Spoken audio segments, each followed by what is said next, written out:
Good morning, everybody, and glad to see you all here. We're delighted to welcome you to this webinar entitled Helping SMEs Cut Energy Costs and Progress Towards Net Zero. Just to do a brief introduction and say, this is a really pressing moment, obviously, for businesses both to seize the opportunity to be moving towards net zero for all the business reasons, but obviously to try and help maintain your business and help it survive with the energy costs rising rapidly. So all the more useful we hope for you to come and be with us today. We want to make sure businesses are both on the front foot with energy efficiency moves, but also fully aware of the zero carbon business.uk site and how the partnership here can help you. So without further ado, let's just progress to starting the webinar today. This is our agenda. We're going to start off with a quick overview of the partnership, talk about energy price rises and how SMEs can save their energy costs. There's a webinar about that, and then we'll move on to look at how to shape the zero carbon business.uk site and get your feedback. That's all important. Let me just point out that the session is being recorded, and so please be aware of that. And you're muted unless we're putting one of the questions across to our panel. And if you want to pose a question, there's a question and answer box at the bottom of your screen. Please put your questions in there and our panel will pick them up. And we're really keen to get your feedback at the end of the session as well. So we'll move on now and introduce you to our speakers. So each speaker is going to introduce themselves very briefly. And I'll start just by saying I'm Miranda Barker. I'm the Chief Executive of East Lancashire Chamber of Commerce, and I'm the Chair of the British Chambers of Commerce Climate Challenge Group. And on to Friedrich, please. Good morning, everyone. I'm Friedrich Andres, the Policy Advisor at the Federation of Small Businesses, leading on energy, environment and transport. Thank you very much. Richard? Morning, everyone. I'm Richard Alcock, Stakeholder Engagement Manager at Western Power Distribution. We're one of the 3 electricity distribution network operators on the Zero Carbon Partnership alongside Electricity North West and Northern Power Grid. Very much. Martin? Good morning. I'm Martin Young. I'm the Chair of Energy Policy at the Federation of Small Business. Thank you. John? Good morning, I'm John Murray. I'm Associate Director at Ricardo Energy and Environment, and I've managed the delivery of small business advice programmes in Scotland for the last 20 years. Thank you, John. Ed? Morning, everyone. Ed Lockhart, convener of the Broadway Initiative, which is the alliance of business associations working on climate and environment. Chris? Hello, I'm Chris Taylor. I manage the Zero Carbon Business Partnership on behalf of the Broadway Initiative. Brilliant, thank you very much. And John Whitehead, would you like to tell us a little bit more about yourself and what you're up to at this moment as well, please?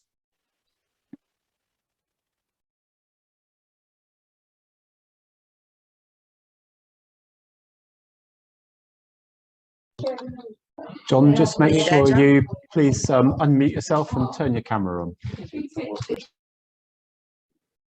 Is that better? That's perfect, John. Thank you very much. Go ahead. Wonderful. I'm an aerospace engineer that went into teaching design and technology for 20 odd years and then jacked it all in and now run a very green guest house in North Wales. We went carbon neutral a long time ago. We were totally on renewables since 2013. We've done professional carbon audits and we're classified as carbon negative. So it's what you do from the small person's point of view. And the answer is it can be done. I've put 6 EVs in. Yeah, 100% success with EVs since 2012. So that's me, really. That's brilliant, John. Thank you very much. Carbon negative is a really serious achievement to have at this stage. So it's brilliant to hear your example. Let's move on briefly to hear from Friedrich about the Zero Carbon Business Partnership. Thank you, Friedrich. Thank you, Miranda. Again, really good to see you this morning. And before we get started to talk about energy efficiency, we wanted to say a few words about Zero Carbon Business, the Zero Carbon Business Partnership, who we are and what we do. So the partnership, the Zero Carbon Business Service is a partnership between trade organizations, energy network, banks, and local support providers to give small businesses such as you advice, they need to reduce their carbon emissions. The coalition continues to grow, and to date includes, as you can see from the slide, the UK main business organisations such as the FSB, CPI, BCC, as well as the 3 UK distribution network operators, Western Power Distribution, Northern Power Grid, and Electricity North West. Most recently, we're really excited to have now HSBC and NatWest with us as part of the coalition. We're really excited to be working with all of these organisations to support businesses such as you on the journey to net zero with neutral, free, and trustworthy advice. Next slide, please.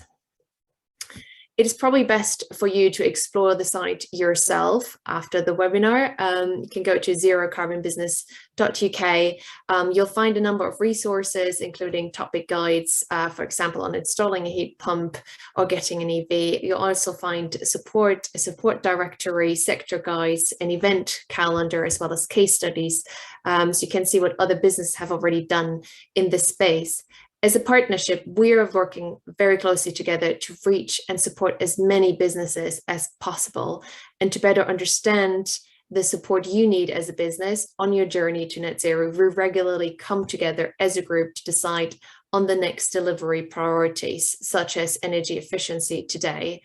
It is vital that we are working with you. With your input and feedback, we can develop the best available content and tools for you to access on Zero Carbon Business, make it easier for you to take those really vital steps. Please do let us know if you have any questions later during the webinar, but without further delay, I think it's Martin now to talk about what has happened on the energy market. Thank you, Frederica. Good morning. This is a net zero seminar rather than a general energy price discussion, but I think it's important to put some context around the market because that's going to affect payback and decisions on net zero, and also the amount of money that business has to spend on net zero. So if we can move on to the first slide, please. The relatively flat lines represent from 2004 up to December 21 the cost of energy for small business as recorded in government statistics, with the orange line being electricity and the blue line being for gas. As you can see on the government statistics, there's quite a lot of lag involved. So right up until Q3 last year, they were looking at prices of 15p for electricity for small business and prices of around about 4p for gas. Now in the fourth quarter, that rose a little bit to about 17p. But what people can actually achieve in the market at the moment is reflected in the final data point. And these would be pretty good prices based on what I'm seeing. So that they're around about 9p for gas, and I've seen 15p, and 35p for electric, and I've seen 50p. Now, there's a lot of talk about whether this is going to be a small-term blip caused by problems relating to this winter. If we move on to the next slide, we'll see what the markets think about it. This is the position of the wholesale markets. Now, the wholesale cost of electricity, which is what's bought off the main trading futures hub for electricity and gas. Electricity used to be 45% of a typical energy bill. It is now around about 70%. In gas, it used to be around 70%. It's currently around 85%. And we can see from the view of the futures market that people don't think that, or future traders don't think it's going to fall significantly. It will fall a bit because a lot of this winter was around low stocks in Europe, largely caused by Gazprom not filling the supplies. So I don't think this is going to be a short-term problem, and I'm not alone in that. There's a leading energy consultancy called Carbon Insight that has projected through to 2030, and they are also looking at prices not falling. The government has got an energy strategy based on increasing nuclear and increasing wind, but that will not take significant effect till the second half of the decade, because there's a long lag time in actually getting these projects built. And in fact, we've got more nuclear exiting the UK market by 2026 than we've got coming on by 2026. Let's talk about solving problems by removing the green levies. Now, the green levies, including climate change levy, on a typical electricity bill is about 4p, and it's next to nothing on gas at the moment. It's about half a p. So that is not going to solve the problem. So we've got a long-term problem for small business on energy price. And we've got a little questionnaire on how you see that in your business now. If we could move on to the next slide. So we're going to do a Slido on this. Yeah, thanks very much for that, Martin. Hello, everyone. My name's James Garland. I'm working with the team, and I've got my colleagues who are responsible for, for a bit of tech support, but also what we're trying to do is get some data from you and find out how you feel about certain things. So you'll see me a few times over the course of the morning. Now, what we're going to do is ask you to vote on something called Slido. Now, someone's very quick off the mark there. So if you take your phone, most of us have got our smartphones handy, or a tablet, or indeed you can open another tab on your computer. Probably if you've got your smartphone, you can hover over the QR code there. Most of us are pretty au fait with those at the moment. Or alternatively, go to Slido. Probably the easiest way to do that is to go to Google and type the word Slido. Once you're into the Slido platform, don't worry about the hashtag, don't worry about lowercase or uppercase, but just type ZCB, and this will take you onto a screen which will look like the one you can see now. So grab your phones, get into Slido, type ZCB, hit the little green arrow to enter, and you should get this screen appearing on your phone, your tablet, or your other tab. I can see got about 40 people who've already got there. Once you're in there, what we're going to ask you is, firstly, how concerned are you about rising energy prices? So do feel free. A little concerned, I want to find out more. Quite concerned, I need to take action to reduce costs. Or very concerned, I need to take action to stay in business. So either hover your phone over the QR code and it'll take you straight in, or Google Slido and then ZCB to take you into this platform. And I'll let that tick up a moment, because I know we should have about 100 people, and it'd be good to get as many of you voting as possible. Okay, so how concerned are you about rising energy prices? You can see that at present, almost 2/3 of you are quite concerned and feel that they need to take action to reduce costs. And we've got similar proportions of people voting a little concerned and very concerned. I'll just give that a moment for this first vote, but hopefully once everyone's au fait with the technology, we should be able to run these votes more quickly. I'll let it tick up for a bit longer, but I'm not going to hold up Martin's presentation for much longer. So please go to Slido, type the code ZCB, that'll take you into this screen, and then cast your votes accordingly.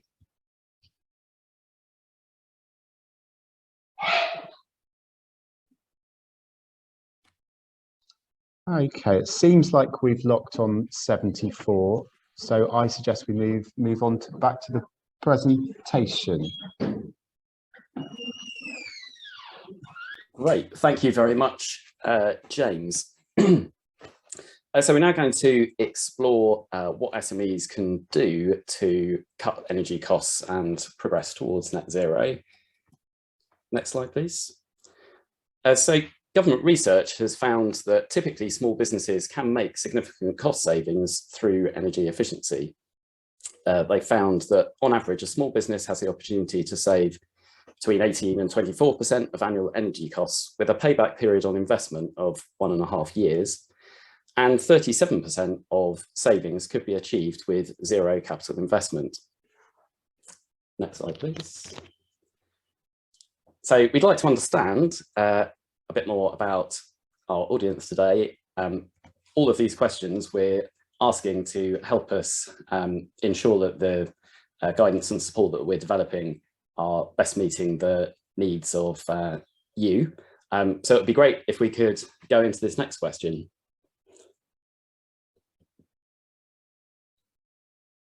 So in this case, what we're looking to understand is where you're at. Are you just starting to explore actions? Have you taken a few low-cost actions?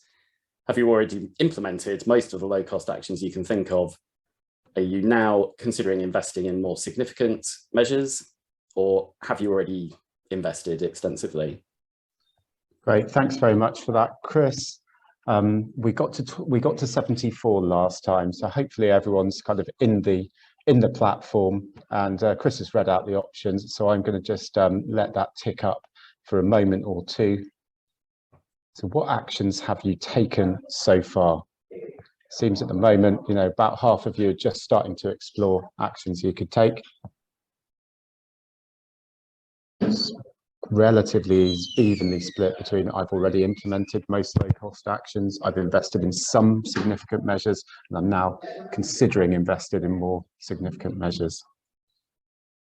Let's just let that tick up. We got 74 last time, so hopefully you're back into Slido and casting your votes. Some of you maybe just deliberating over it.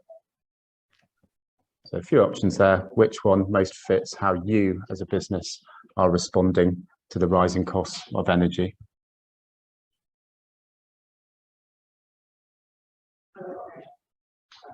Let's give it a second or two. Please do cast your votes if you're in Slido. It'd be good to get some, you know, lots of data from this event. Okay, so as I said, the most prevalent answer there, with almost half of people are telling us that they're just starting to explore what actions they could take, followed by a few people who've taken a few low-cost actions. Okay, so I think we're sort of locked on 65, so let's move on. Okay, so the next question, how much money have you saved through energy efficiency measures? So you've got a number of options there. Haven't started, 1 to 10%, 11 to 20%, 21 to 30%, 31 to 40%, 41 plus. Let's see how you vote. You can always scroll down. If you can't see all the options, do scroll on your phones or on your tablets. Okay, it's quite interesting. We've got quite a lot of people haven't started. How much money have you saved through energy efficiency measures? Which in some ways is good, because it means that hopefully this webinar today is going to be useful for you.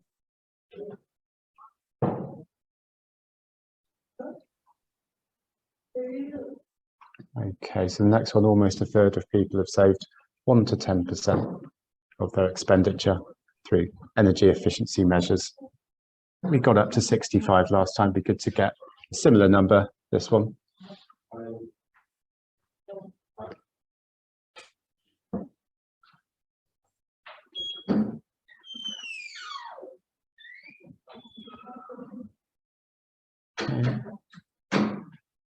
It seems like we're locking on 53. Let's not hold up the workshop. Just as I say that, 54. Okay, let's not hold this up for too much longer. Let's move on. That's great. And now we'll move back to the presentation. Fantastic. I mean, it's really helpful to understand where everybody is at. I can also see in the Q&A that some of our audience today are businesses that support SMEs moving towards net zero, and will greatly value your input as well as we proceed through the rest of the workshop. So as Frederica set out at the beginning, the Zero Carbon Business Partnership is here to help. We already have a website set up which provides a range of guidance for helping SMEs move towards net zero. We're also, in response to the current energy crisis, developing a new energy efficiency module specifically to address how to save money around energy costs. Next slide, please. So what we'd really like to do today is to share with you the structure and some of the content of that guidance, and to get your feedback on how it's taking shape, to make sure that in our final version it's best addressing your needs. So just give you a sense of how it's structured, we have taken a kind of activity-based view on different things that you could be doing, covering heating, ventilation and cooling, production equipment, lighting, office equipment, and then moving into generating your own energy, getting the best energy deal for your business, and getting funding and support. And I can see that someone's asking a question about the funding that's currently available, and we'll come to that a little later. What I would like to ask at this point is, just looking at this list, are there other topics that you would want to see? And how many of these topics do you feel are relevant to your business? If you could just put your comments on those two questions into the Q&A, that would be a great help. I'll just give you a minute or two to share your thoughts on that one.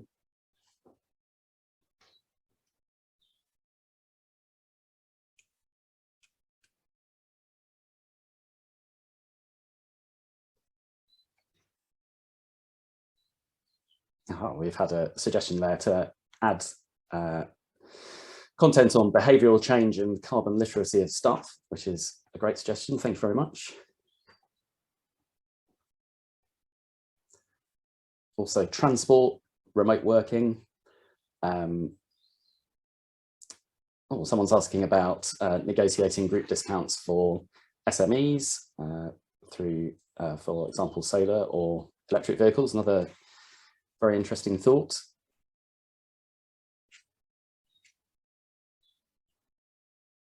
Question about brain water, home working. These are all great suggestions. Thank you very much for sharing. Do keep adding them as we go along. Could we have the next slide, please? So what we're going to do next is play you a video that walks through the headlines of the guidance that we've got in draft at the moment.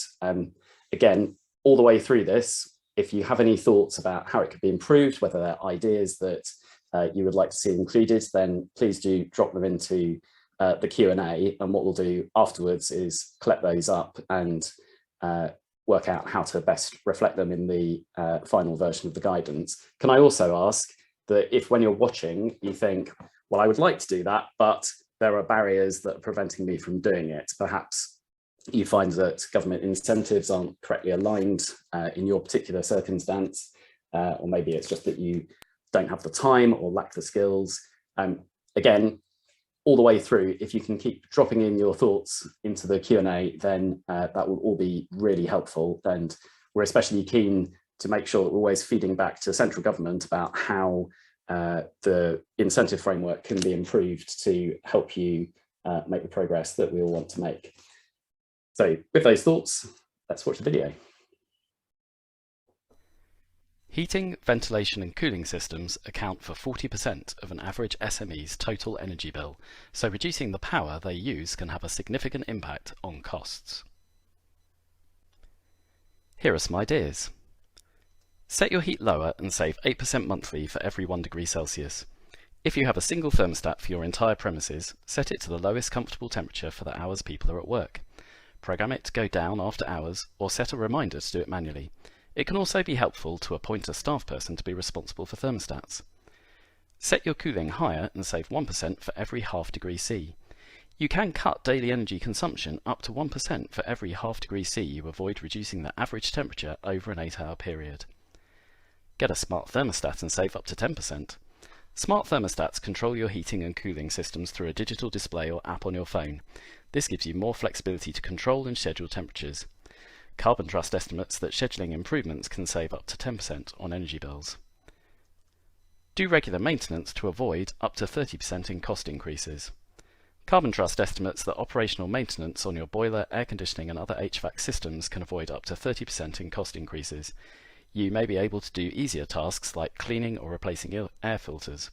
Call a technician for tasks such as checking combustion efficiency or refrigerant levels.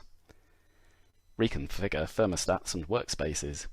If your thermostat is affected by sunlight, drafts or radiators, it won't work properly, so you need to relocate it. It also makes sense to check if employees or equipment are located too close to radiators or cooling vents. Draft-proof doors and windows to save at least 3%. Doors and windows are usually the biggest source of heating and cooling loss in a building. Draft-proofing windows and doors could save 3% of your energy costs and potentially more depending on your building's efficiency. Install circulation fans and save up to 20% annually. In some types of building, overhead fans could help you save by pushing warm or cool air back down toward the ground where it is needed. This also avoids energy loss through the roof. Taking into account the energy that fans use, they can still save up to 20% on energy bills over the course of a year. Insulate your pipes, lofts and walls. Investing in better insulation can have a quick payback depending on the state of your current building and what type of measures are needed. Foam insulation around exposed pipework is a low intervention fix that can save up to 70% of energy loss and avoid overheating. Visit our insulation and windows page for more details. Production and mechanical equipment are energy intensive to operate and expensive to upgrade. In the context of an energy crisis, it makes sense to check existing equipment is running efficiently and replace components with the fastest return on investment. Here are some ideas. Talk to trade associations. Trade associations are increasingly supporting their sectors with decarbonisation advice for specific processes and developing decarbonisation roadmaps, so talk to them to find out how they can help. We will be expanding our activity-specific guidance throughout this year. Here are some ideas that are useful for many sectors. Check compressors are running properly. Air compressors are essential to many mechanical processes. Ensure they run as efficiently as possible by checking for leaks, switching off when not in use, setting pressure at lowest level for each application, and making sure there is ventilation space around the compressor. Check motors are running efficiently. Electric motors account for 2/3 of the energy used in industrial settings. The cost to operate them can exceed the upfront price in as little as 2 months, so it makes sense to check that they're running efficiently. Reducing motor speed by 20% can cut its energy consumption in half. Install variable speed and frequency drives. When you're ready to invest in new equipment, variable speed or frequency drives can make a major impact on efficiency. Up to 20% of the energy to power electric motors is wasted in throttling mechanisms used to slow down the flow of air and liquids. A variable drive avoids this by helping a motor run at an optimal speed depending on operating demands. Improve refrigeration efficiency. Refrigeration is an energy-intensive activity, accounting for up to 50% of energy costs in some cases. Regular maintenance alone can save up to 10% of this cost. If you have retail-style cabinet fridges or freezers, investing in curtains, blinds or doors can pay back in as little as 7 months. Lighting accounts for 14% of the average energy bill for commercial buildings, while office equipment can also account for a significant slice of costs. Here are some ideas. Maximise natural lighting. Taking advantage of natural sunlight reduces the need for artificial lighting. No-cost measures include moving furniture or obstructions away from windows, keeping blinds open as inside temperature allows, and arranging your workspace to take advantage of natural light. Install automatic lighting and save up to 60%. Automated lighting systems have high upfront costs but can pay back quickly. Studies have shown they can save up to 60% on lighting costs. Options for these systems include schedules that switch lights on and off automatically, motion sensors that turn on lights only when people are present, and daylight harvesting sensors that dim lights when natural light is present. Switch to more efficient bulbs and save up to 90%. Older fluorescent tubes and sodium lights are inefficient compared to current LEDs. Compared to the energy required to power older fluorescents, LEDs save up to 90%. Use the Carbon Trust's Lighting Business Case tool to find out how long it would take upgrades to pay for themselves. Switch off appliances that use standby power. Small businesses can also save by making sure that computers and appliances are turned off completely when not in use. You can set a reminder to switch it off or appoint a staff person to do this at the end of the workday. Monitor energy-intensive appliances. Appliances such as fridges, kettles, dishwashers, microwaves, computers and printers should be optimized for efficient use. For example, check door seals on fridges and don't overfill them, and use a single communal printer instead of local machines. What about generating your own energy? Installing solar panels can reduce your reliance on the national grid and avoid higher energy costs. Check our solar panels page to find out what types there are, how much they cost, and how it benefits your business. Wind turbines. If your business is located in an area without many trees or tall buildings, it can also make sense to install a wind turbine. Check out our wind turbine page to find out more. Get the best energy deal. With wholesale prices currently at record highs, business energy suppliers have limited ability to offer tariffs that discount the cost of energy over a fixed term. They may offer other incentives such as contract flexibility, better customer service, or discounts for using direct debit. Here are some ideas about getting the best energy deal. Stay on your current deal if it has favourable terms. If your current deal is fixed below the current market price for energy, it is unlikely you will get a lower price by switching to a new plan or supplier. Stay on it for as long as possible and make sure you know if there are renewal provisions and when it's set to expire. Shop around if your current deal is expiring soon. It makes sense to shop around for a new business energy deal if your current deal is expiring soon and you don't plan to renew it. Suppliers may roll you onto a more expensive default plan if your deal expires without giving notice of a renewal or plan switch. Ask about a smart meter. If you don't have one already, ask your supplier about installing a smart meter.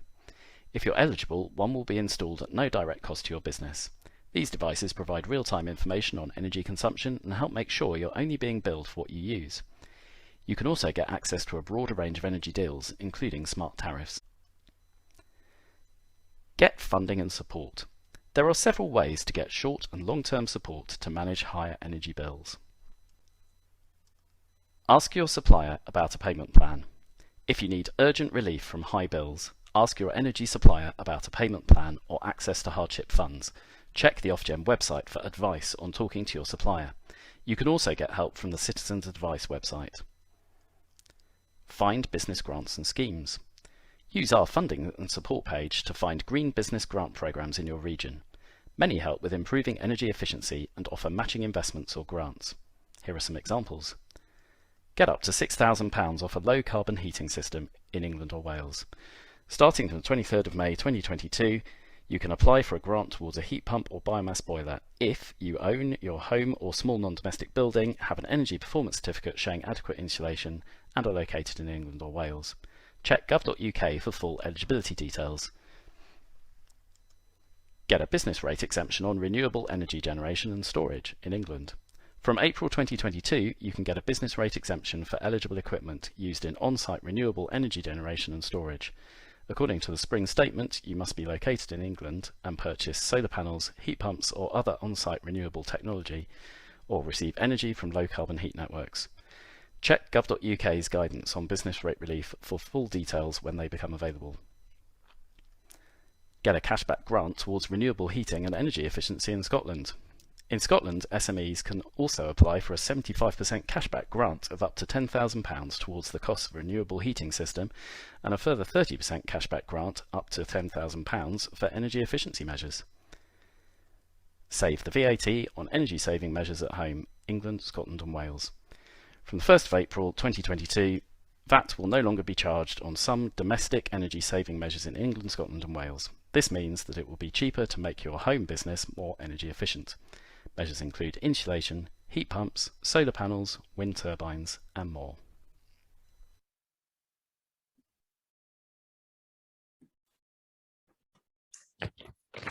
Thank you very much for all the amazing feedback that has been flooding in during the course of that video. That is a great help to us, and we will be working our way through it and making sure that we address the points that have been raised. You can access the draft guidance now at the link that's shown here. As I say, it is a draft, and so we're actively looking for feedback, and if anyone spots any errors, then please do let us know. We will be providing an updated version over coming weeks, so thank you very much for all your input so far. Thank you, Chris. Thank you, everybody. We'd now like to move on to our first question and answer panel. Thank you so much for all the questions flooding in. Keep them coming. At the moment, it's all about energy efficiency, and then our later panel will be about the zero carbon business.uk tool. So on this first panel, we have got John Murray, John Whitehead, and also Martin. and I'm going to pick some of the questions that have been selected out of the question and answer boxes. And you will see some are already being live answered on text as well. So to start off with, a question we've had in from Phil Lyon. For John W. and Martin, is there any funding available for SMEs to improve their sustainability right now? If I could come in first on that. There is a good source on the website that we're actually promoting on this video, which is the zerocarbonbusiness.uk website, which has got an entire page called Find Support and Funding. It's very regional. England has got less support than Scotland, but you might find support through going through ALEP or various other sources, but that website will actually point you to a good direction for that. Brilliant, thank you. John Whitehead, would you like to come in also? I was just going to say, I totally agree with what Martin's saying. You know, there is sources of funding out there, but it can be quite regional.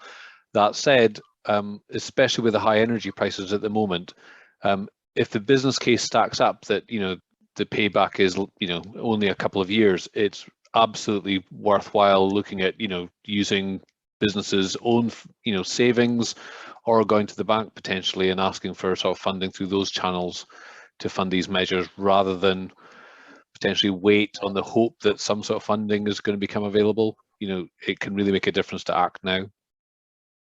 Thank you. John Whitehead, do turn your camera on if you're there, so I can tell if you want to come in on an answer, and I can tell from your face if you're eager.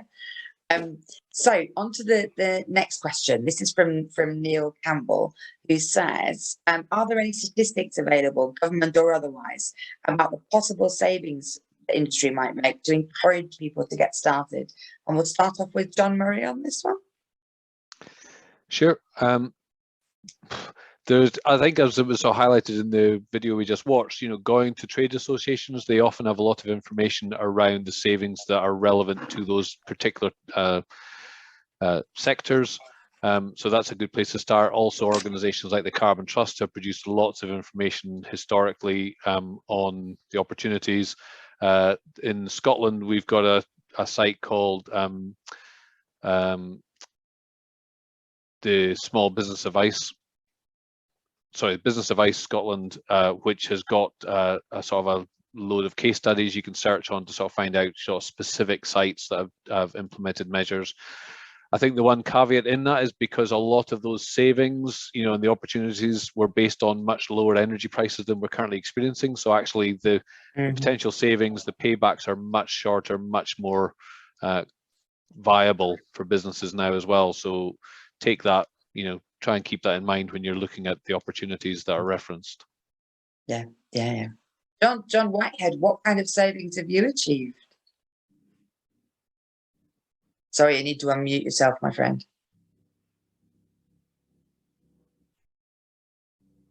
What's that pesky button?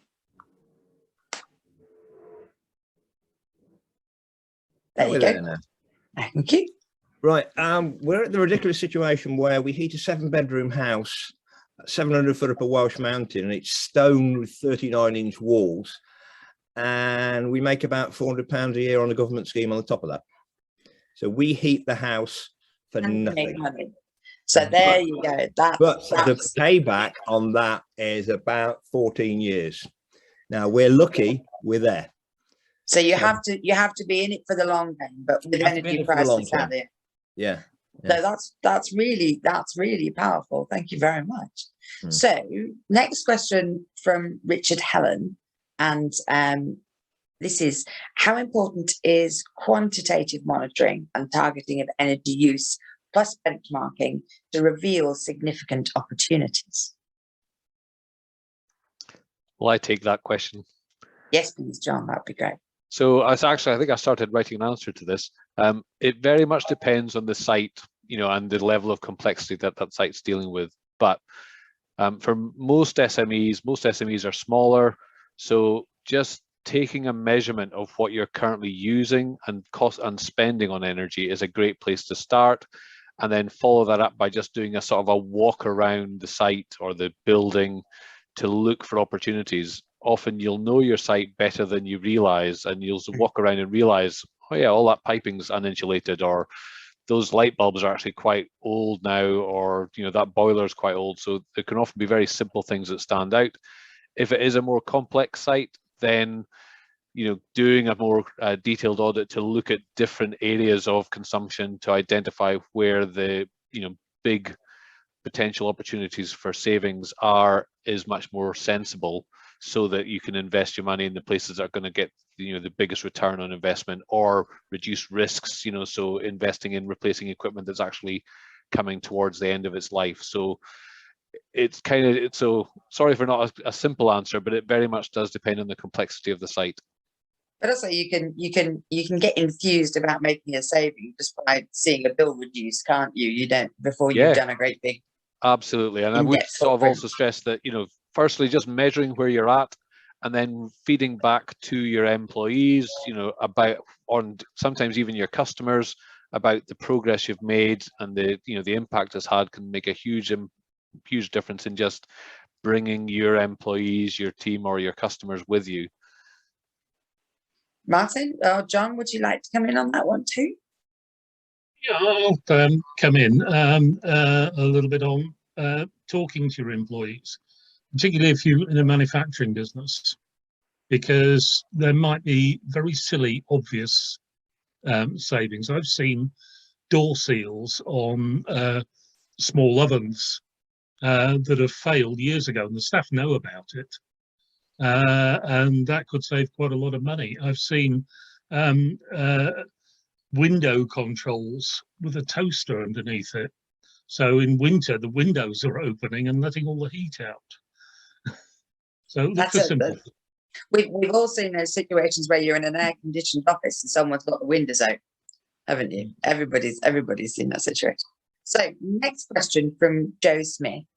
She says, we've asked Carbon Trust and Business Wales for help, and both organisations have come back to say there are too many commitments. Where can we get help from? John Whitehead, you're based in Wales. What have you found that's been positively helpful? Oh, take your mute off again, madam.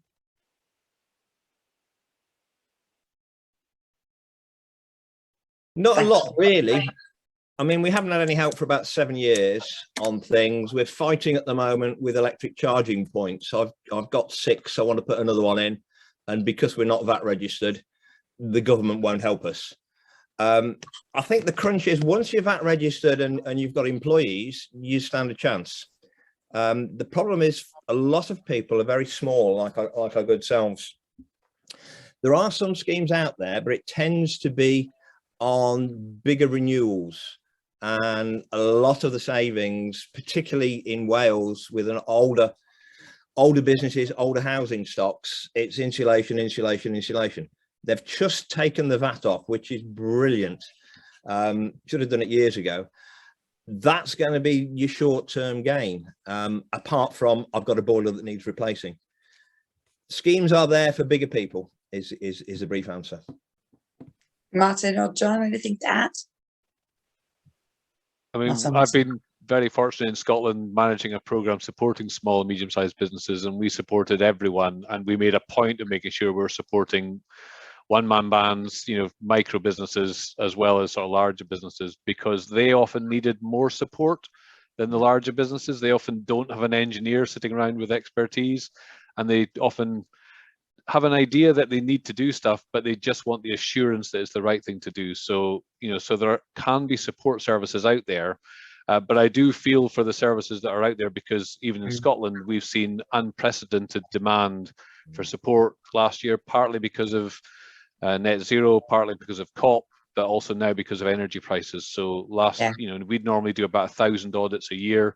Last year we did 1,600, and we spent the entire year not promoting the service at all because we were swamped with demand. People are coming to you now. We've got 1 minute left of this panel. Well, it's just gone, but I'll ask the question anyway. Question from Gerard Higgins. It's a really difficult question and a really relevant one. Is general energy resource efficiency drives have been with us for a long time and we're familiar with incremental change. But how can we move to the radical transformation, systemic change to get the actual net zero emissions? Martin? Or John? Basically, commitment. I think that's the main thing, commitment from the owners of the business.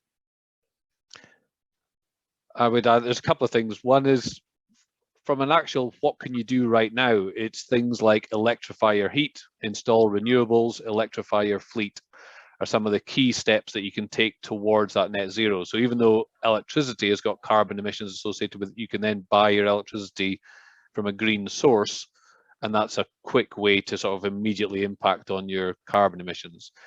In the longer term, there is a lot happening, and I think one of the things we've got to be aware of is, you know, we all need to take action, and we need to take action quickly, but it's a long journey. You know, we're talking about, you know, working towards net zero over the next 25 years or so.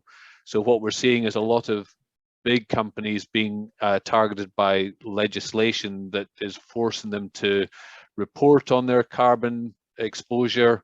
That has an impact on supply chains, which then also has an impact on,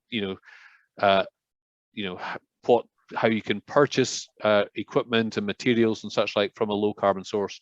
Currently, a lot of those steps aren't in place, but you'll see over the next 5 to 10 years a lot of transition in that. So, you know, doing things like John Whitehead's done now in actually becoming net zero is absolutely fantastic, and people can do that. But for a lot of SMEs who rely on supply chains that they can't influence, that's very difficult. But there are drivers that are coming into force that will help that to happen over time. Thank you very much for our first panelists. That's wonderful. And we'll move on to the second part of this morning to look at the zero carbon business future development. So we're back to Chris. Thank you very much. Great, thank you very much. So in this section, we'd like to gather your views on how we should develop the Zero Carbon Business Partnership over the coming year. Could we have the next slide, please? So we're going to start with a short video explaining what the site contains, and then we'll have a quick Q&A on that. I'll be very interested in any sort of immediate comments or questions that people have. And then I'm going to share some of the development ideas that we have for the coming year and ask you to give us some indication of what you think the most useful developments could be from your point of view. So if we could start the video, please. The purpose of the Zero Carbon Business website is to help small and medium-sized enterprises to move towards net zero. The homepage is a map of the site's content, so you can go straight to what you need. The design is clean and simple to make the content as easy as possible to read across all devices, so you can dip in from your desk or while you're out and about. Those new to net zero might like to start with our section on the basics. This provides a 30-second summary of what net zero is about, explains some of the carbon jargon, and introduces the laws addressing carbon emissions. There are then more in-depth guides for other topics. Throughout the site, we provide links to other free-to-use sites and resources where they meet a specific need. These guides will help you find your way through the first steps of measuring your carbon emissions and calculating their cost. We also have a tool that creates a simple, tailored action plan for your business sector and your region. Select your sector and your region and click the link to generate your tailored plan. There are also thematic guides on actions you may wish to take and routes to finding support. For example, you could find out about buying an electric van, getting training, or hiring a sustainability consultant. We maintain a listing of organisations that can provide free support and/or funding organised by region. Do take a look and get in touch with these organisations to see how they could help you. If you know of any support providers that should be added, please do submit them to be added to the list. To help you get inspired and learn from what others have done, we have a library of case studies. highlighting success stories. We also maintain a listing of free events that can provide opportunities to meet and learn from others. If you spot any events that you think should appear, please do send them through to be added. Over the coming year, we will be adding to the site's functions and content, and always welcome feedback from our community of users to help us enhance existing content and to prioritise new developments.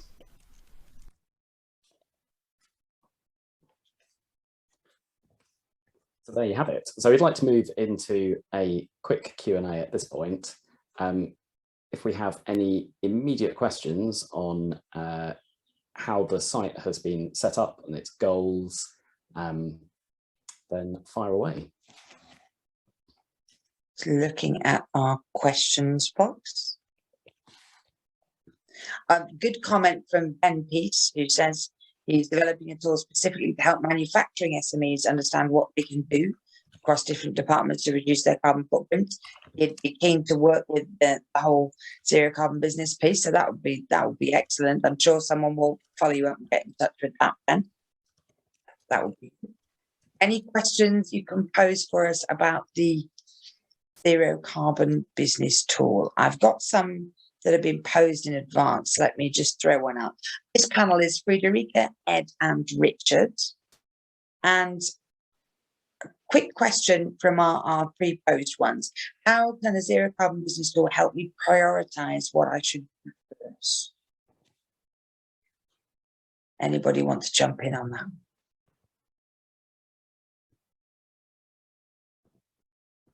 Go on, Ed, go for it. I can't always see you, so do just jump in. So I think how we can help with that is what we're trying to do is to build out the content as quickly as possible, so that there's a sort of simple, trustworthy, free source of content for everyone. What we want to do, what we're starting to do, is to make the content as tailored as possible to individual businesses. And once we do that, we can start saying, right, here's where your carbon typically is, and these are the things that you can do first, and these are the things with quickest payback. So I think increasingly we'll be able to prioritize, but also based on the specific circumstances of the business. But obviously that's something. This is a long journey, and that's where we're gradually trying to get to. Friederike or Richard? Hi, thanks, Miranda. Yeah, I'd agree with what I said there. I think what's really important is that we continue to develop this in sessions like today. It's been excellent so far in all the feedback we're getting that's going to help us co-create this with the users of the site, so we can keep adding content that's going to be useful. I think the important thing, as we've seen from the questions we've got today and some of the excellent sort of discussion that was on the previous Q&A, it's going to be incredibly tricky to track and time consuming for SMEs to track all the government policy changes, funding opportunities, etc. So the key thing for me with this site is that it provides that one-stop shop solution for users to come back to time and again to see in one place, one location, all the information they need to continue on their sort of zero carbon journey. Brilliant. Thank you very much. Next question posed by Alex Rathmell. Is there a means on the website to let you know about sources of support available locally? Alex says we are developing a network of regional one-stop shops in partnership with councils, LEPs and community energy organisations. So this is a service running in Oxfordshire and Birmingham and comes on later this year to Devon, Mid Wales and parts of East Anglia. And hopefully supplied, Alex has said, epconnect.energy. And if there was more to that website, websites are getting shorter and shorter. What can we do to point people to local activity on the zero carbon business site? Where do we look? Shall I answer that one? You go, Chris. Okay. So we have a listing of support providers on the site, which is organised by area, and you can. There's then a second page where you can submit organisations that you think should be on there. I guess our criterion is that those providers need to be offering support that's free at the point of use. So it's not so much a sort of place for finding paid for suppliers, but there are many local organisations set up to support. So please do add or stick a message through to us and we can add them. That would be fantastic. I think that's the right criteria to have, Chris. Jo Smith has just posted in the questions and answers that she missed the first 3 minutes of the meeting. Can we post out the links to the presentations or the recordings to all of those who have come? Yes, for sure. Excellent. Question from Stephen Ball. There's a lot of helpful content here, which that's great. Is there a search box so users can search for specific topic areas? There isn't currently, but that is certainly something we could think about adding. That is very much the sort of functional ideas that we're hoping to collect through this. Yep, definitely. Live corrections. This is what we need. Brainstorming with the masses is really important. Oh, Adrian's asked a question I don't know that we can actually answer here, but I'll pose the question because it's really relevant, but I'm not sure necessarily we're going to be able to field in any answers. Adrian says, what net zero initiatives are expected to be supported within the Shared Prosperity Fund that's replacing European Regional Development Funding? And I would start off by saying the problem with amassing the answer to that for you, Adrian, is that UK Shared Prosperity Fund is being dealt with on a local basis around whether you're district councils or whether you've got a combined authority. So it's going to be completely different in every local area, which is highly frustrating. As the services gradually develop in those local areas, I'm sure we will try to field connections onto the website for you to find them. But right now, I'm not sure we could add any more to that. Anybody want to suggest anything we could add? No, Miranda, Richard, go for it. Oh, just briefly, I think there's definitely a role for the site to play in linking in with local authorities and local enterprise partnerships and providing that in and feedback from those areas to SMEs. So because there's going to be more and more as a DNO, we're realising there's more and more local energy plan engagement required from ourselves. But I think ultimately that's going to lead to the need for SMEs and domestic customers to be understanding what their local authorities are doing in their area too. So again, another opportunity for the site to be able to provide that information. Brilliant. Thank you. Great question that I know you will enjoy answering from Gillian Lipton. Says, it would be good to highlight areas to focus on by sector, e.g. retail and restaurants. Who wants to go first with that? Yes, Chris was first fractionally then we can go to Ed. Yes, so what we're planning to do over the coming year is introduce a series of sectoral guides which we will be developing with the relevant trade associations for individual sectors. We're still working on the list of priorities, but I can say that one of them will be retail, which is probably coming up next. We're then looking at the sectors that have the highest emissions and large numbers of SMEs. So also on our list will be a sort of generic group for office-based businesses, also manufacturing, possibly focusing on food and drink to start off with, and then agriculture, construction, transport and logistics, all there on our list. So we'll be developing those guides over the coming year, so do look out for them. Brilliant. The thing I'd add to that is, as Broadway, we're working with a number of the sectoral trade associations, 11 of the sectoral associations on their roadmaps, sectoral roadmaps. So they are looking in sort of great detail as to sort of what net zero means in each of the sectors and working out what needs to be done. So we're sort of joining that piece up to make sure that that sort of more specific granular advice in each sector then sort of comes into the site as a sort of central source, but able to work with the experts within each of the sectors. So I think that's a particularly sort of fruitful way of collaborating. That's brilliant. Thank you very much to that panel. I'm going to stop there. I'm just going to summarise some of the things we've said, just because it's been really handy. So search function sounds like an excellent idea. You're obviously liking the fact that it's trying to pull the advice together into one place about potential funding that's out there. We'll keep trying to do that, and fully funded sources of support in local areas to help you find those. And obviously liking the fact that it's sectorally specific in certain areas as well. Hopefully we can also send out not only slides to you all and the link to the recording, but also perhaps, Chris, that video about the zero carbon business site, because then all of our business partners can share that, and it's a great way to get people quickly understand what it is. Could we share that as well? Yes, I think so. It might benefit from a backing track, I think. But yeah.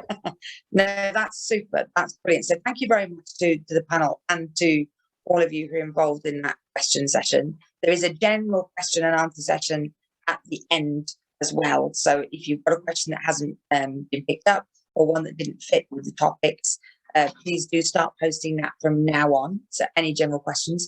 And now we're back to Chris. Great, thank you very much. So in this last section, we'd just like to give you a sense of some of the development ideas that we have for the coming year.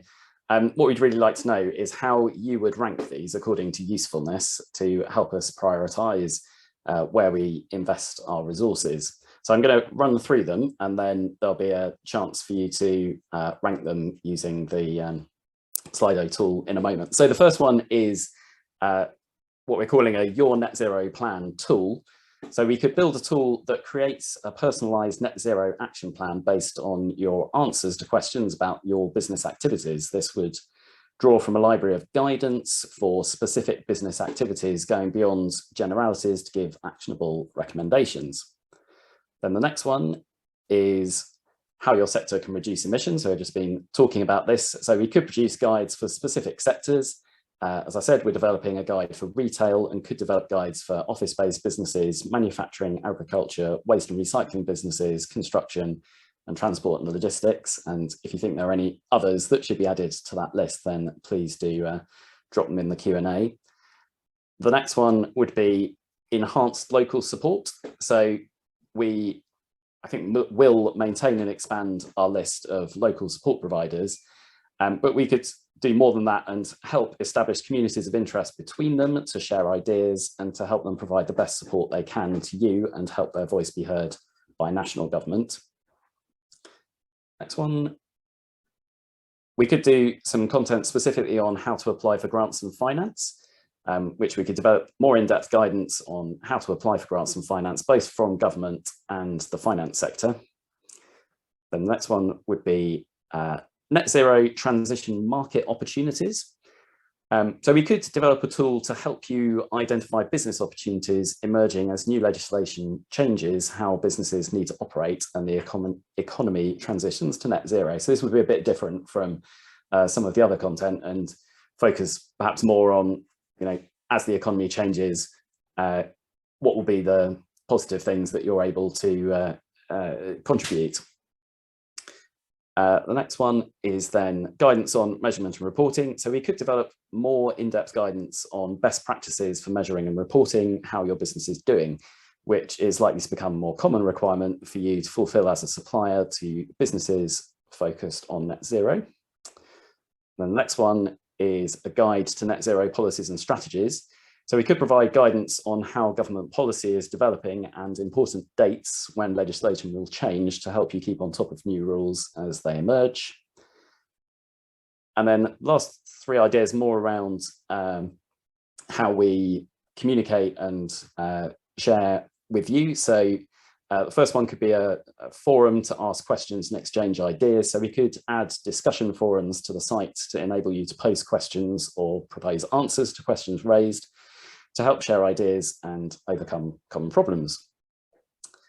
Next one, so we have an events listing already, but we could maintain and enhance that, rather like with the listing of local support providers. You can add events. Again, we're including events that are free at the point of use, but it takes a bit of work to keep it going, but hopefully that provides a useful central source. We could run more webinars like this one. We're currently planning to do 3 more over the course of this year, but be interested to know how you prioritize that against some of the other things that are on the list here. And finally, we could be supporting in-person networking events. And I know that perhaps we've all forgotten what in-person feels like, but as we get back to a slightly more normal way of working, we could organise some in-person networking events so we can actually meet up in real life. So those are the thoughts. If there are any other chunks that you think, oh my goodness, why aren't you doing this, then please do add them in the Q&A. But we're going to switch over to James to explain how to do this bit. Hi, thanks very much, Chris. So what we've got and what you should see if you're on Slido on your smartphone or your tablet or on another tab is a number of options that Chris has just talked you through, 11 in total. So you can scroll down to get the full picture if you can't see them all on your screen. Now, the way to vote on this is we'd like you to drag and drop these options in order to get them in ranking order. So if, for example, how to apply for grants and finance is your top one, hold your finger over it, drag it up to the top, and then leave it there. I'm going to give you a moment or two for this, because what we want you to do is get them in order. Which are the most popular, so the one you think is the most suitable, appropriate, and the best one you put at the top, and then down the next one to all the way down to 11. So once you have made your selection, if you scroll down to the bottom of your screen, you'll see send, and this locks in your choices. So once again, we're asking you to hold your finger over each of these options, drag and drop them, move them around, get them in the right order. And once you're happy with the order you've selected from 1 down to 11, then you hit send, and that registers your vote. So I can see there's a few people deliberating over this, and we'll give you a moment for this because there's a few options there, but what we want you to do is get them in the right order, one you feel is the best option at the top, and so on and so forth. Once you're happy, hit send at the bottom, and that will lock in your choices.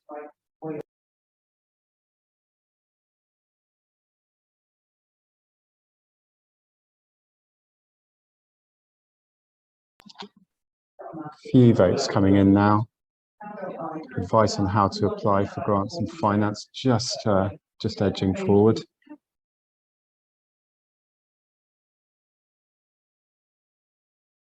And of course, as Miranda said earlier, if you've got any other suggestions, please do pop them in the Q&A function at the bottom of your screens, and we can definitely take them into consideration.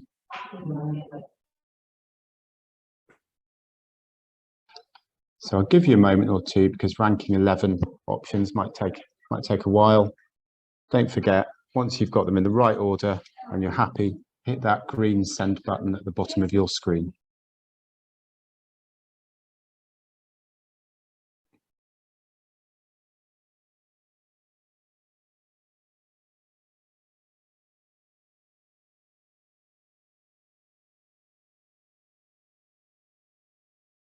Let's let that tick up for a bit longer, Chris, because we want everyone to have an opportunity to vote.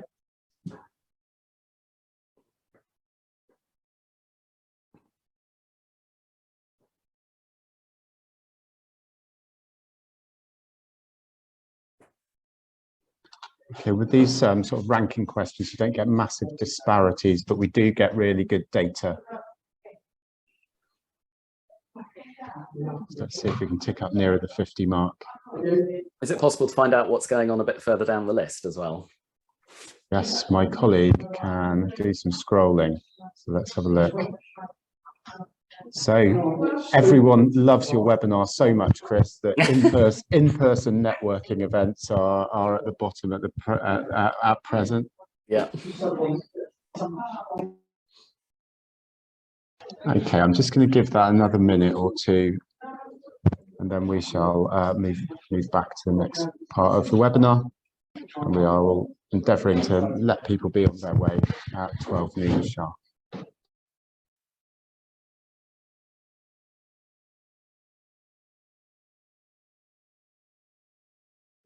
Okay, it doesn't look like any more votes are coming in. Let's just give it 30 seconds or so in case there's a few stragglers, and then we'll move on. No, that's extremely helpful feedback to receive. And I've really noticed during the discussion that there's been a lot of questions about grants and finance. And so that is certainly pushing up the list. I'm glad to see that sectoral emissions, which is something that we're certainly planning to work on, is up there. Online tool for your net zero plan. So we do have a tool on the site already, which we alluded to in the short video. We would like to build that out more and to include more detailed, specific guidance underneath it. So it gives you a sense at the moment of what can be done and provides a useful start for sectors, but that will certainly be something to continue to develop over the coming year, it looks like. Yes, indeed. I think we might be locked on 46, Chris, so Okay. Let's move on. But that's been extremely helpful, and I can see many comments and points coming in as we go through as well. So we're now back to a final Q&A session to hoover up any outstanding questions that people may have. Brilliant. Thank you very much, Chris. So this is to all of the panelists potentially. So if all of our panelists and speakers can put their videos on and be ready to unmute themselves, I'm just going to scroll through the Q&A list. So keep putting things in there that you'd like to ask. Question, first of all, from Elizabeth Lunn. How can we get support in here for how to tackle scope 3 emissions?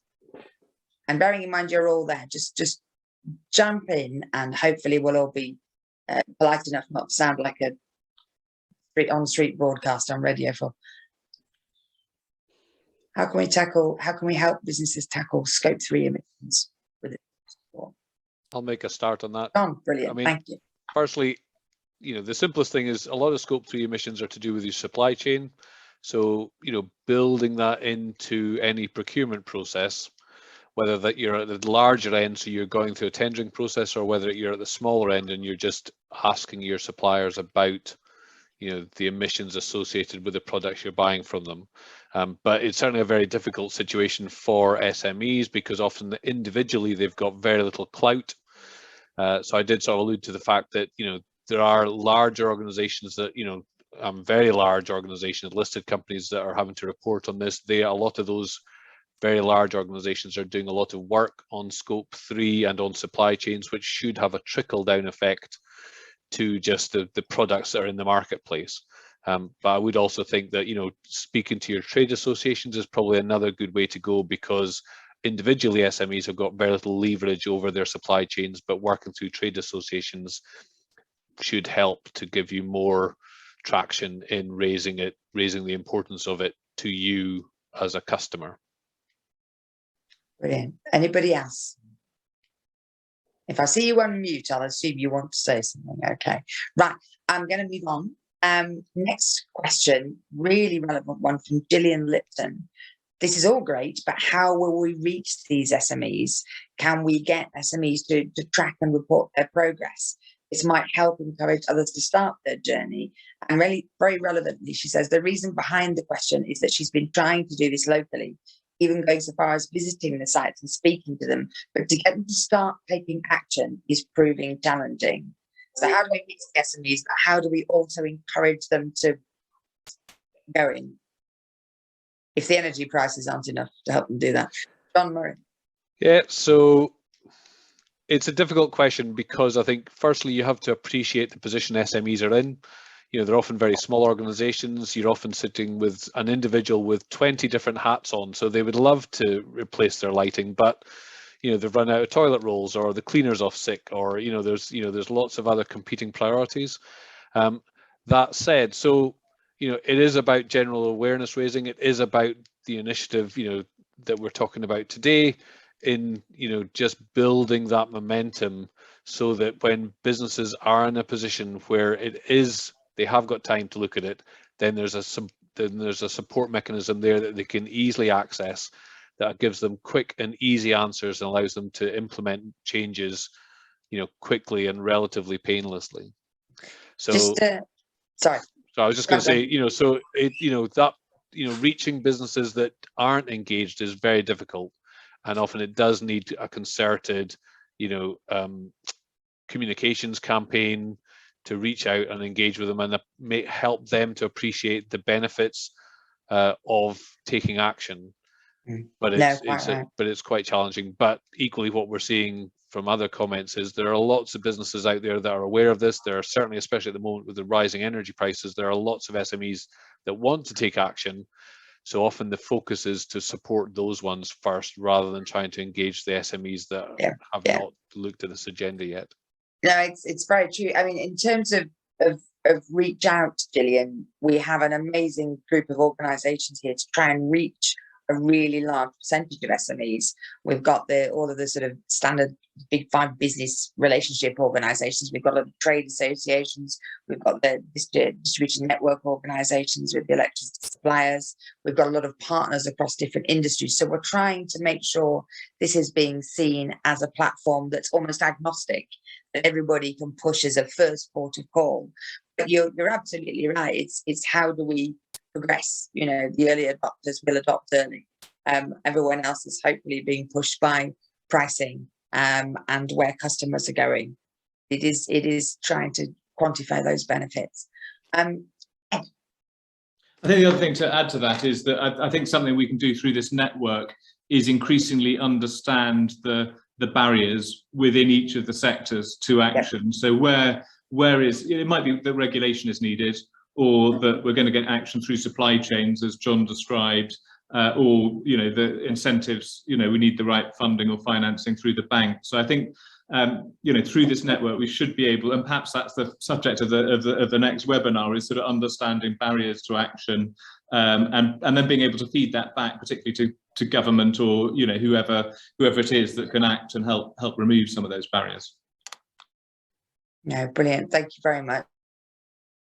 I'd like to add one thing. I've seen one really good local initiative that was done in Kent, which was the local council actually did it, and they started a procedure where people could have stickers in their retail windows on the fact that they'd registered and they'd achieved bronze or silver or gold on reducing their emissions. So it helped them promote their business. I think that would be very good for city centres. Anything that's good to encourage people forward. I'll just flag up Joe Smith's comment, because it's just to make sure it's spotted. It's not really a question. It's can hospitality be added to the list? I'm sure the answer is yes, Joe. So I'm just making sure that everybody's spotted that.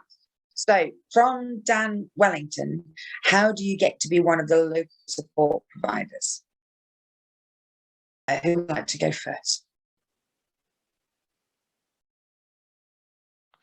Ed's leaning for Ed. I wasn't sure whether Chris was going to jump or me first. I mean, let us know. There is a form on the website. You can give us your information, and I think we're really keen to find as many of the local support providers as they are. As Chris said, what we're looking for is those that provide neutral advice free at the point of use. So that's the sort of criteria. But otherwise, we're really keen to hear from you. I'm looking around for more questions. Are there any comments any of our group would like to put forward that they think haven't been adequately explained yet? I'm Miranda. Richard. Yeah, it's probably just building on the last two comments, really. I think what we've seen, I think even in today's session, we've seen there's a real desire for SMEs to share their experience and successes in the spirit of helping others as well. So I think that's another thing that I think is going to be really helpful in reaching out to SMEs with genuine sort of experiences that their fellow SME sort of cohort have been able to deliver, and they can see where successes have been achieved on individuals' journey. So yeah, just an area I think we've got a real opportunity to build up a community of SMEs that have got a sort of self-supporting network on top of the sort of government guidance and links to other areas of policy and funding, etc. No, that's brilliant. John? Just to add to that, actually, because I had a mind blank earlier, and I was trying to think of the sort of case study platform that we ran under the programme before up in Scotland. It is now run under Business Energy Scotland, and that's the Green Network for Businesses. And that is effectively a platform where you can go on to and you can search for case studies. So you can search on it by sector or technology, geographically, and you can get a list of case studies that are in your area. But not only is it a list of case studies, but the members that have gone on to it, they've been asked if they're happy to have someone visit the site or take a telephone call from someone interested. And generally speaking, most of the case studies are very happy to actually have a conversation with another business that's thinking about doing something similar. So I think that was a great forum for actually sharing best practice, because if you speak to the client or you speak to someone like John Whitehead, you really get to hear, the things that worked well, the things that didn't work so well, and how to overcome those issues. So that sort of platform is a really effective channel for seeing case studies, but also actually speaking to those businesses directly. That's brilliant. Thank you. I'm going to mention 2 comments. I'm going to roll them together. They're both from Elizabeth Lunn. Will you be sharing your findings and working with combined authorities and local authorities to improve support for SMEs? And then she goes on to say many business energy efficiency programs which are funded by European funding are coming to an end, and they're considering how to replace them.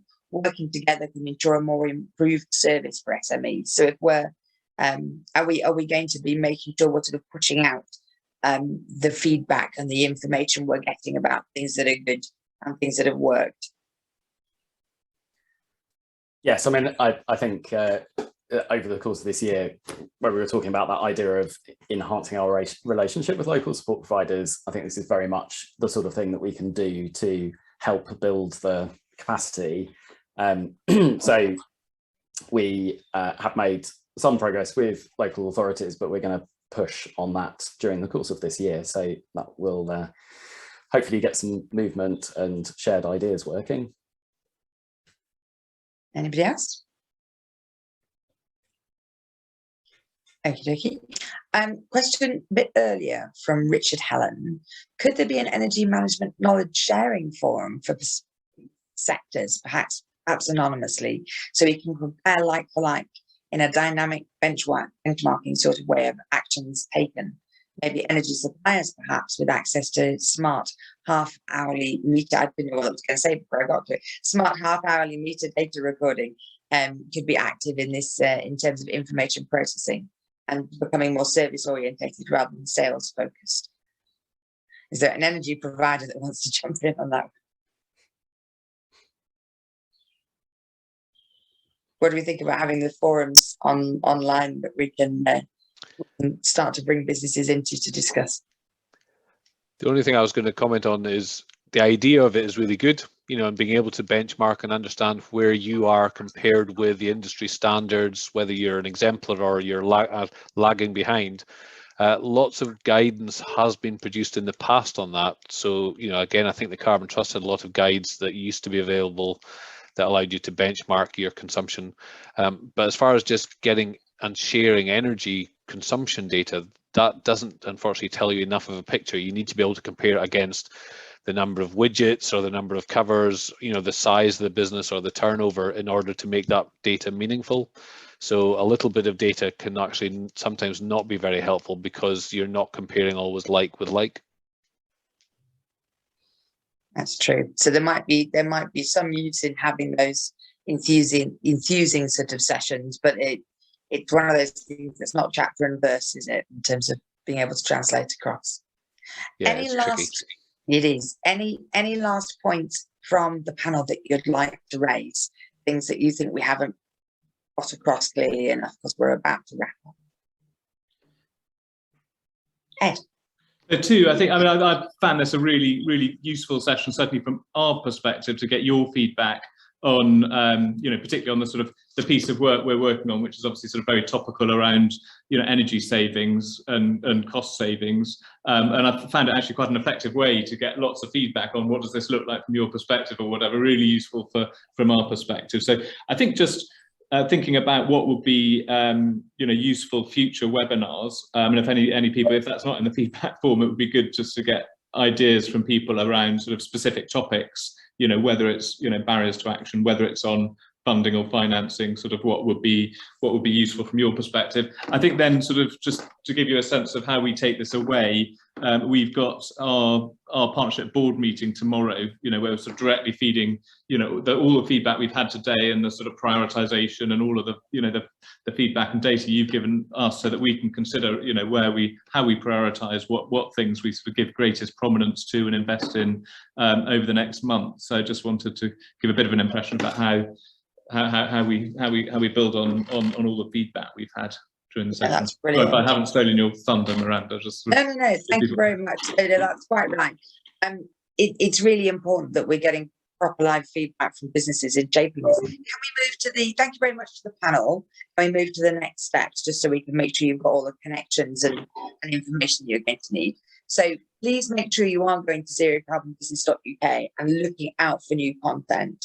Get involved in trialing this. Help us shape it so it does what you need it to do.